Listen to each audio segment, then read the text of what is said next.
APU. American Public University is proud to present Leading Forward.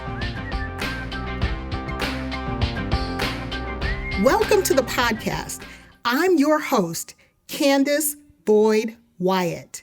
The goal of this podcast is to highlight our local heroes and heroines in our community who are champions of important issues affecting us on a national and international scale. Today, we're going to add to that very important discussion happening nationally and internationally regarding the importance of creating, executing, and leading a clear vision. So today, I am so honored that our guest is Qiana Cressman. She's a global speaker, an executive leader, and a results-oriented executive with over 20 years of leadership experience in marketing, business development, and also media relations.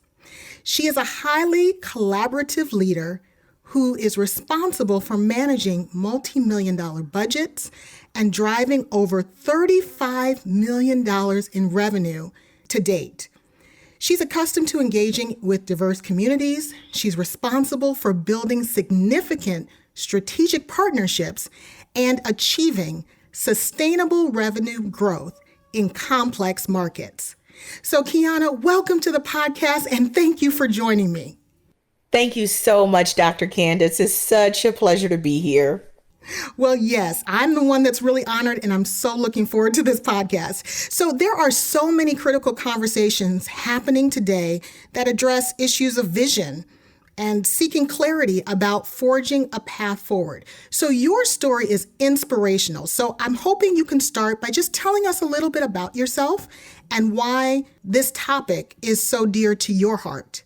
Absolutely. Thank you so much, first and foremost, for that lovely introduction. But vision is so important to me because during some of the darkest times in my life, vision pulled me forward. And some of the times of the most successful seasons and junctures in my life, vision helped me to stay focused. And so many times I feel like it's underrated. It's like the secret weapon of success that many people don't talk about. And where there is no vision, many times people give up. Where there's no vision, many times people get distracted. But if you look at the most successful people, whether they've made it to the mainstream or just your everyday heroes and inspirational individuals, the common denominator or one of the key ingredients that they all possess is an unwavering commitment to a vision that reflects who they are at their core. So that's one of the reasons why vision is so important to me. And I know for sure that vision determines your outcome more than anything, more than your socioeconomic status, more than your past, more than, any obstacle that could ever come your way. Your vision is what determines your outcome. And so that's why it's so critical and so important to me. Wow. I love what you said, that vision is the most critical piece, because this podcast is being broadcast to American Public University, and we have a student population of over 82,000 students. So I think that message resonates with them, that each and every one of them can rise above any circumstance or standard that they're dealing with if they have a clear vision. So let's go back to what you said about, the different leaders that we see around us in society. Can you start by talking about some of the leadership types that you have encountered in the workplace and how creating a vision impacted your life, both personally and professionally? Great question. So I'll just start with the three most consistent types of leaders I've experienced. I've experienced the empowering or transformational leader. That's the person who isn't afraid to share power. And that's the person who empowers others. When you're not afraid to share power and you invite people into the vision with you, you may be the vision caster, you may be the set leader, but when you invite others alongside of you to walk that vision out and then you share power so that they can rise to their potential, that's called being empowering, an empowering and transformational leader. How I can make positive impact that goes beyond me and changes or influence the life lives of others for the better. Then there's the passive aggressive leader. That's the person who is aggressive maybe about the minor things in life or in business, and then passive about the major things.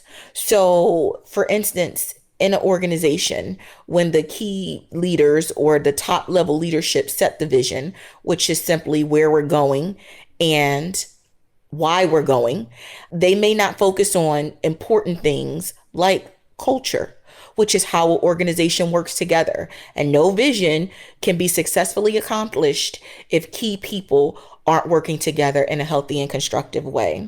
So sometimes, when people are in that passive aggressive state, they'll be aggressive about the goals, but not focus on the character of the individuals who are leading the organization. So those are some key pieces. Another leader is the controller, the person who may have some insecurities, but they're afraid to share vision. They're afraid to allow other people to develop in their own vision and strength. And they're more on a domineering side. So how I've gotten through dealing with different types, whether it's an empowering leader or whether it's, someone who's not so empowering, is understanding the corporate vision that I'm a part of that organization or that group or whatever I'm connected to, whatever that initiative is, and then understanding what my part is in it. So I have the bigger overall vision, and then the vision for myself might be, who can I invite to the table and help empower so they can grow and develop in their potential. So that might be a personal vision that I have that undergirds me in an overall bigger vision that I'm a part of. One of the things that helps you stay focused is when you have that personal vision for yourself, even though you may be a part of another one. And it helps to encourage you so you're not distracted by other things that may occur if you are working with a leadership type that's not a healthy leadership type. So that's why that understanding the overall vision and what your part is in it is so important. I like what you said about you need to have your own vision regardless of what's around you. But at the same time, that vision is going to be impactful in how you move forward. So to our listeners, how would you individualize your vision? That's also a great question. And the key word there is individualize, because we're in a society where we're so consumed with what somebody else is doing or somebody else's success that we begin to take that as what our definition of success is. And it has nothing to do with who we are. And if you look at the most successful visionaries in life, and everybody, male or female, can pretty much identify with Oprah. But if you really listen to some of the things that she says, before she signs a business deal, and she's presented with many, before she engages herself in a partnership, and she's presented with many, she makes a key decision. She says, everything that I do is an extension of who I am. And so I think it's important that when you set vision for yourself, make sure it's a direction that represents who you are, where you want to go, what your goals are, what your mission and purpose in life is. And then it will help you make good decisions, and it will navigate your yeses and your nos. It will keep you in alignment with what your purpose is and what is best for the direction of your life. So how you individualize your vision is by assessing and learning who you really are. We spend hundreds of thousands of dollars in university. We spend hundreds of thousands of dollars buying other people's books and materials, but we tend to spend as a society very little time learning and cultivating who we are. If you ask me who I am, I can tell you because I spent time on me, learning what my strengths are, learning who I am, and guess what else? Who I am not. So my yeses are guided by my personhood, by the core of who I am. And that is how you individualize your vision, by becoming self-aware in who you are. What do you like? What don't you like?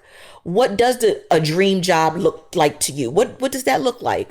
So let me give you an example of a vision for myself, my vision for success. My vision for success personally is the intersection of my purpose, passion, and profitability. Don't believe the hype that you can't do what you love and still be compensated well. There may be creativity. You need to build a good network, but you don't have to be boxed into limitations of what someone else told you, because there are a lot of people doing what they love, making billions of dollars. Now, there are a lot of things you might love, but you can't make a career out of all of it. But there are things that you can do that you're passionate about and be compensated well. So for me, success is not necessarily reaching a certain title or even reaching a certain dollar amount, in compensation. But for me, I want it to always be congruent with what I know I'm on this earth to do. And I want to be paid well to do it. And so if that means creating opportunities for myself as well, then I will do that, because that's what success looks like to me. But if I compare it and don't individualize my vision, I'll be chasing someone else's dreams and never fulfill my purpose and destiny. Yeah, you brought up a really good point. And that is, if you look at society, values money and power and influence. But when it comes to vision, it's more internal in terms of what are your strengths? Where do you want to go? And, what is, like you said, that intersection of your key core values. So what I want to do is go back to something you said, because it really struck a chord with me. I'm obviously a professor, and we're making this podcast for American Public University, and I totally resonate with what you're saying, where society kind of teaches us, go to school, go to class, get a 4-year degree, go to class, get another degree, and I think some of us sometimes can't make that connection between, well, what are you learning in the classroom? And then how do you take that into your day-to-day life or the broader world? So speaking to the students, what are some of those maybe school terms or theories that you learned that you can now apply to define vision? So some of the theories that I basically learned was, it's the practicality of how I plan and how I identify where I want to go and how I want to get there. So, for example, in business, let's take Nike sneaker, their vision to bring inspiration and innovation to every athlete in the world. So from a business standpoint and a theoretical standpoint, when I create that vision, how is it going to help me connect with those that I want to impact or engage as a customer, but also stay true to what my core offering is? You look at IKEA, our vision is to create a better everyday life for many people. So theoretically, it's how can I resonate with my customer, my target audience, those who I want to impact, but keep it connected to my core business priorities or what my core mission or vision is. And so what you'll notice, in business, those businesses that are successful, they have with their core offering product or services, but they also include their customer, that demographic, into their vision. So now you hear Nike's slogan as one of the most popular slogans, just do it, because they've included the picture, the visual of an athlete. They want to empower the everyday athlete. And so as a business student, it's important when you're setting your vision, whether you're going to be working in business for someone else or starting your own business, who do you seek to impact? And how does that tie in? How does your message tie into? How does the message of those you seek to impact tie into what your core service, business, or offering is? And that's where you'll find much success. So in practical terms, once again, it's just having that plan to help you identify where you want to go, how you want to get there, why, and then tying into that those that you'll impact, in that vision. That was wonderful. And to our listeners, we will be right back after this very important message. At American Public University, we believe higher education is not one size fits all. That's why we offer 200 modern programs that build on your knowledge and fit your schedule. Because we believe universities should adapt to the needs of students, not the other way around. American Public University, within reach, without limits. Online classes start every month. Learn more at americanpublicu.com. Welcome back to the podcast. Today we are speaking with Qiana Cressman. can you be trained to create your vision? Or let me say it in another way. In a perfect world, what training would be needed to make people more aware of the importance of establishing a vision? I believe that the best training for establishing a vision is through having a mentor, investing in a coach or a consultant, or, you may even have a professor or a teacher, who can work with you on that. But I think a lot of times we tend to look only within. That's a good thing to, know what's within us, the goodness, the gifts, the talents. But sometimes you need to step outside of that and get some expert advice. So there are people who are experts, specialists in helping others construct a vision. They do group sessions, they do individual sessions. And the reason why these individuals are able to be specialists and coaches and consultants is because that's how important this is. Many of the visionaries who are public, who we know as famous, they have people that they're working with behind the scenes on that. They just don't necessarily make it known. You just see them casting their vision, sharing what their vision is, and then you see them walking in that success. But behind the scenes, they have someone helping them engineer it, cultivate it, helping them to ask themselves the right questions. Who am I? Where do I want to go? Where do I want to be in the next 3, 5, or 10 years? And then after I set that vision, how do I set the steps to get there? So I believe anybody can be trained. We all have the ingredients to create a powerful vision, but let's not feel like we have to do it alone. That's great. And I want to touch on what you just said, that you said it can be done. It's possible. So to that point, do you feel that every person already possesses the skills to create and to execute a vision? Absolutely. If you have an imagination, you can create a vision. We were all created with the gift of an imagination. And so I think everybody has the ingredients to have a vision. What I feel like is oftentimes missed, whether you're a student or whether you're a new professional or a seasoned professional, is our ability to ask for help in cultivating that vision. And so don't be afraid to, don't be ashamed to. It's only going to help you become your best self. Wow. So when it comes to vision, how do you ensure that your vision is realized? It's one thing to set a vision, but then how do you make sure it becomes a reality? Great question. It's easy to make a lot of plans and it's easy sometimes to set a lot of goals. Goals are the action steps that actually get you to the vision.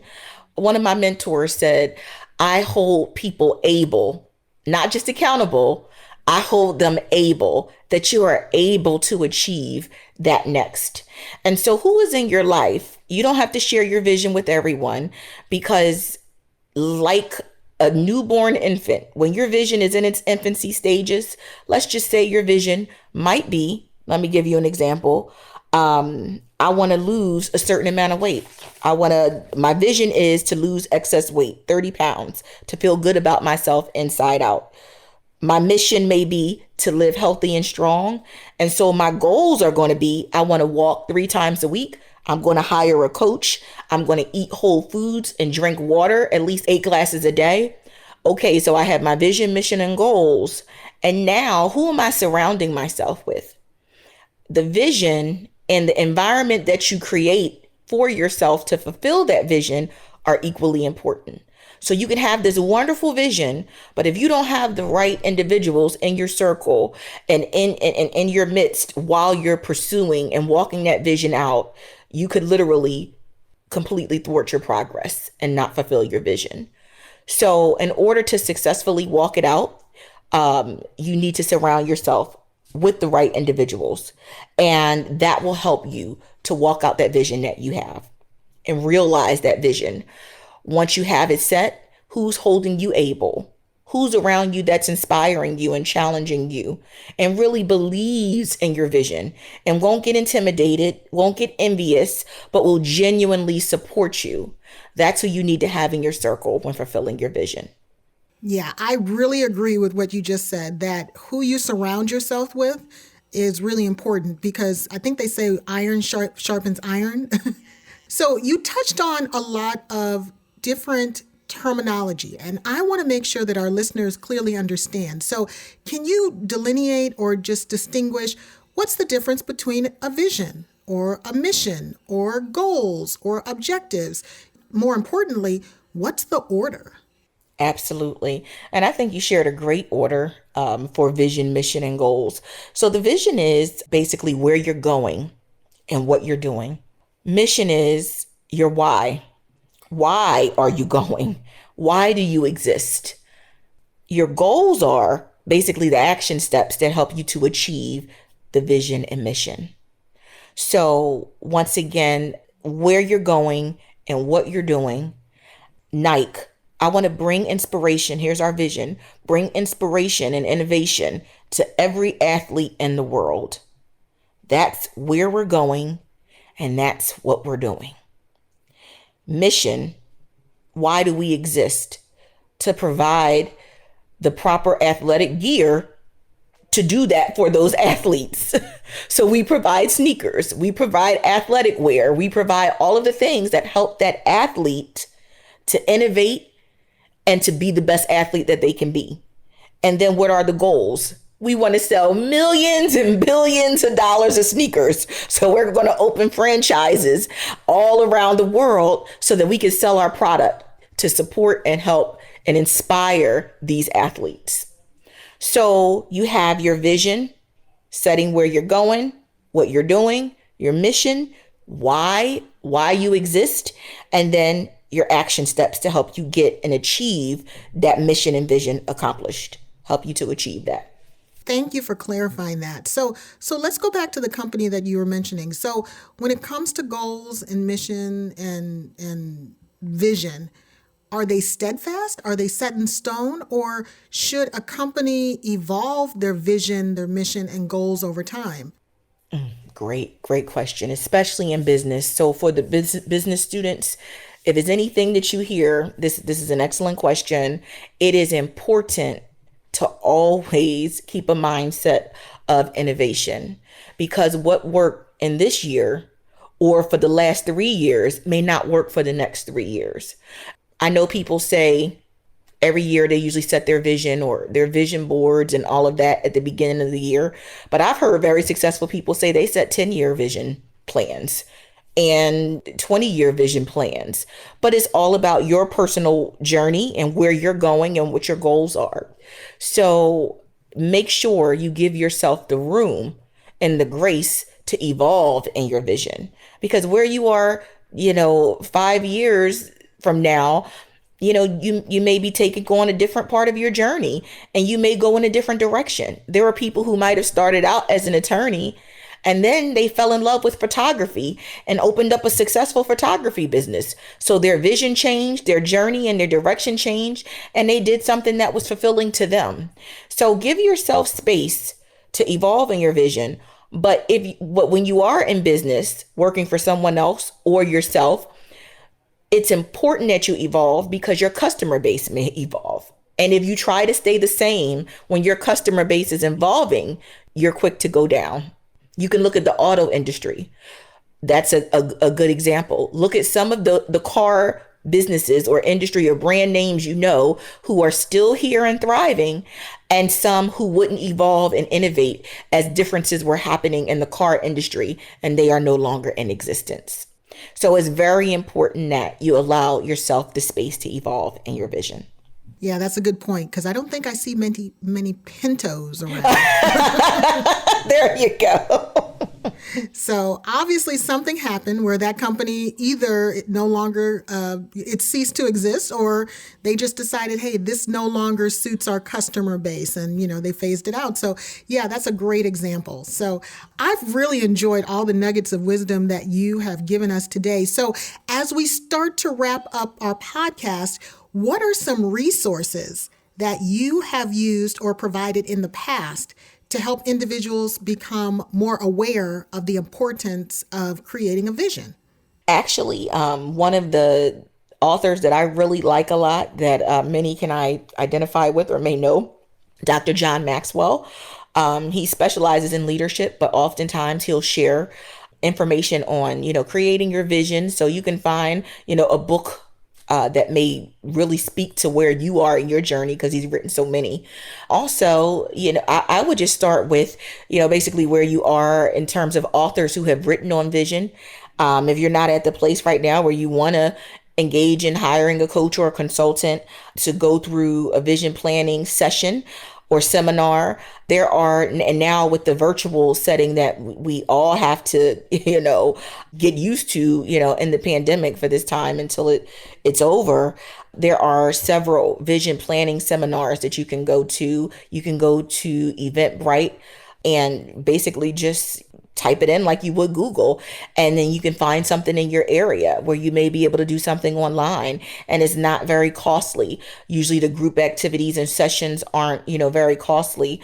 And what I would recommend is, so that you know that it's an expert that you can trust, do your homework to vet individuals or talk to somebody that you trust and know, professor, another business person or a peer that's in your circle that may know somebody who's a speaker or somebody of interest to you that teaches on these things. But for me personally, I have individuals that I consult with because it's very personal for me, my vision and the direction that I'm going in.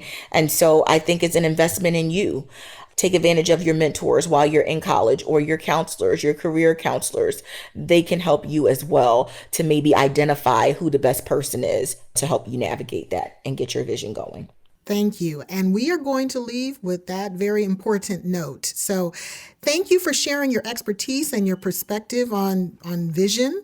And thank you again for joining me for today's podcast. Thank you so much for having me on your amazing podcast, Dr. Kandis. And thank you to our listeners for joining us.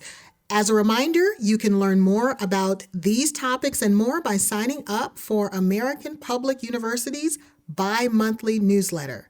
So until our next podcast, be well and be safe. For more information about our university, visit us at studyatapu.com. APU, American Public University.